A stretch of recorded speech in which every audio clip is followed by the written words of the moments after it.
আসসালামু আলাইকুম। আমরা এই মুহূর্তে সিলেটে অবস্থান করছি। আপনারা দেখতে পাচ্ছেন সাধারণ শিক্ষার্থীরা এই মুহূর্তে রাজপথে অবস্থান করে কিন্তু তারা মানববন্ধনের মতন কর্মসূচি পালন করছেন। হাজার হাজার শিক্ষার্থীরা এই মুহূর্তে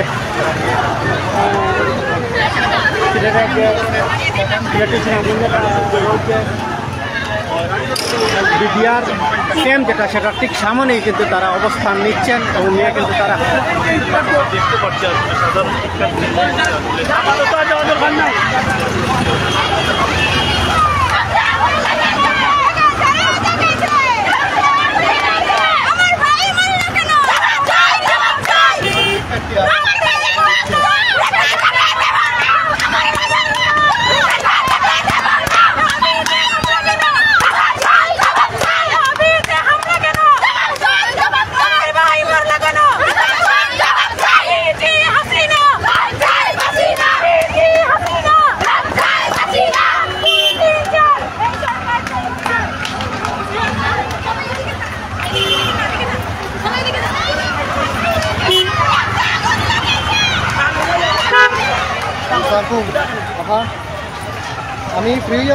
তারা দেখতে পাচ্ছেন হাজার হাজার শিক্ষার্থীরা এই মুহূর্তে কিন্তু সিলেটের রাজপথে তারা অবস্থান নিয়ে মানববন্ধনের মতন একটি কর্মসূচি পালন করছেন।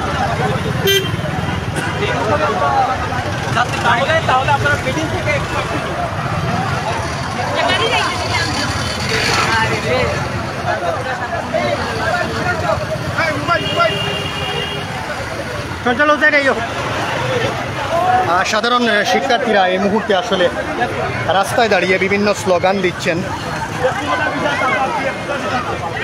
এবং বিশাল বড় এই মানববন্ধন আমরা এই মুহূর্তে আসলে দেখছি। সিলেটের আখালিয়া যে বিডিআর ক্যাম্প রয়েছে সেই বিডিআর ক্যাম্পের ঠিক সামনেই তারা রাজপথে অবস্থান করছেন।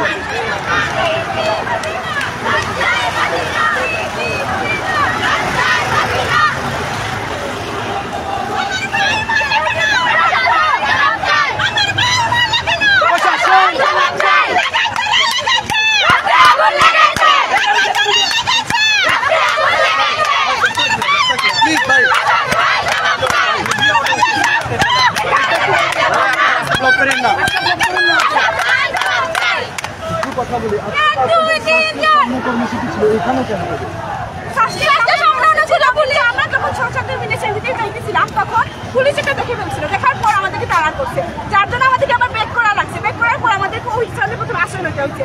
পরে ভাইয়ারা মিলে আমাদেরকে বলে এখানে আনছিলেন, যার জন্য আমরা এখানে অবস্থান করছি। এতে করে আপনাদের আন্দোলন দমানো যাবে কিনা এরকম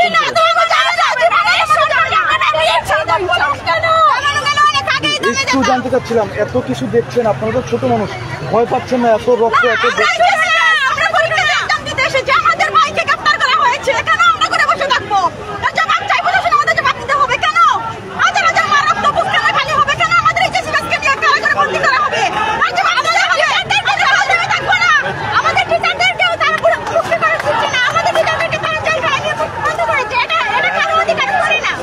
এখন আপনারা কি চাচ্ছেন? কি করলে ঘরে ফিরে যাবেন?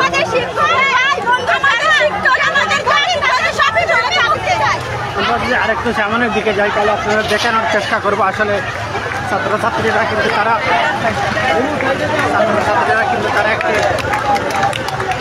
রাস্তার মধ্যে থেকে কিন্তু তারা মানববন্ধন করছেন।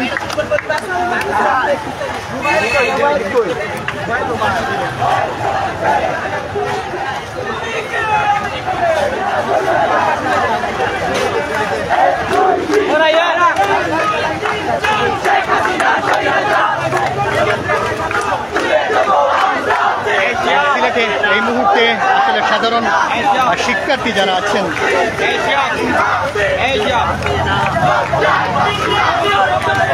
হাজার হাজার শিক্ষার্থীরা এই মুহূর্তে রাস্তায় দাঁড়িয়ে আসলে বিক্ষোভ করছেন, মানববন্ধন করছেন। বিশাল বড় ছাত্রদের সমাহার আজকে এই মুহূর্তে আসলে সিলেটের আখালিয়া যে বিডিআর ক্যাম্প রয়েছে সেই বিডিআর ক্যাম্পের ঠিক সামনেই আমরা এই মুহূর্তে অবস্থান করছি। আমরা রাস্তাটা ক্লিয়ার রাখি, রাস্তা ক্লিয়ার রাখার জন্য বলছেন। আসলে টেকুটা থেকে সঙ্গীত রয়েছে, লাইভটি শেয়ার করবেন এবং অন্যকে দেখার এবং লাইভটি শেয়ার করে সবাইকে দেখার সুযোগ করে দিন। এই মুহূর্তে আপনারা দেখতে পাচ্ছেন সিলেটের রাজপথে সাধারণ হাজার হাজার শিক্ষার্থীরা কিন্তু এই মুহূর্তে তারা অবস্থান নিচ্ছেন। বিভিন্ন স্লোগানে তারা মুখরিত করে তুলেছেন এই রাজপথ। আপনারা জানাবেন